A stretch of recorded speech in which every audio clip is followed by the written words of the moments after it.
இன்னைக்கு என்ன ரெசிபி செய்ய போறோம்னா தோசை தாங்க செய்ய போறோம். பார்லி தோசை. இந்த தோசை வந்து வெயிட் லாஸ் பண்ணணும்னு நினைக்கிறவங்க எல்லாரும் இதை ட்ரை பண்ணலாம். ரொம்பவே நல்லா இருக்கும். வாங்க இதை எப்படி செய்யலான்றதை பார்க்கலாம். நான் வந்து 1 கிளாஸ் அளவுக்கு பார்லி எடுத்திருக்கேன். இது ரொம்பவே வெயிட் லாஸ்க்கும் டயபெட்டிஸ் எல்லாத்துக்குமே ரொம்ப நல்லது.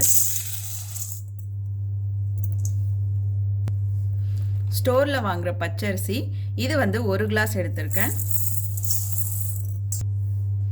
அதே கப்பில் அதே கிளாஸில் வந்து 1/4 கிளாஸ் அளவுக்கு உளுத்தம்பருப்பு எடுத்திருக்கேன். கொஞ்சமாக வெந்தயம் ஆட் பண்ணியிருக்கேன். இது எல்லாத்தையுமே வந்து 8 மணி நேரம் ஊற வச்சிடலாம்.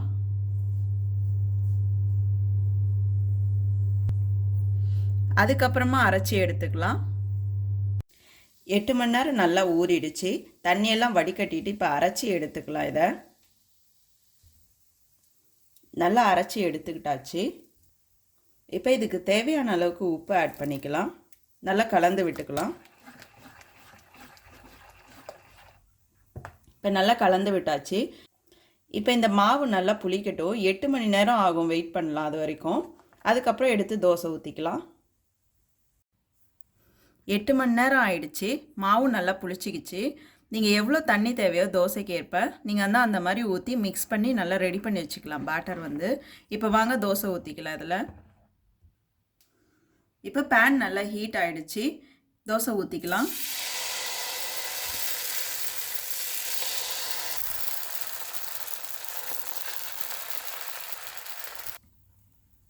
இப்போ எண்ணெய் அப்ளை பண்ணிக்கலாம். இப்போ நல்லா வெந்துருச்சு. இன்னொரு சைடு திருப்பி போட்டுக்கலாம். இப்போ இந்த சைடு குக் ஆகிடுச்சு. நீங்கள் லைட்டாக ஒரு டைம் மட்டும் திருப்பி போட்டுக்கோங்க. ஒரு 2 செகண்ட்ஸ் இருக்கட்டும், அப்புறம் எடுத்துடலாம். இப்போ இதே போல் இருக்க பேட்டரில் வந்து நம்ம எல்லா தோசையும் ஊற்றி எடுத்துக்கலாம். சூப்பரான பார்லி தோசை ரெடி ஆயிடுச்சு. இதை நீங்களும் வீட்டில் ட்ரை பண்ணிவிட்டு எப்படி இருக்குன்னு கமெண்ட்டில் சொல்லுங்கள்.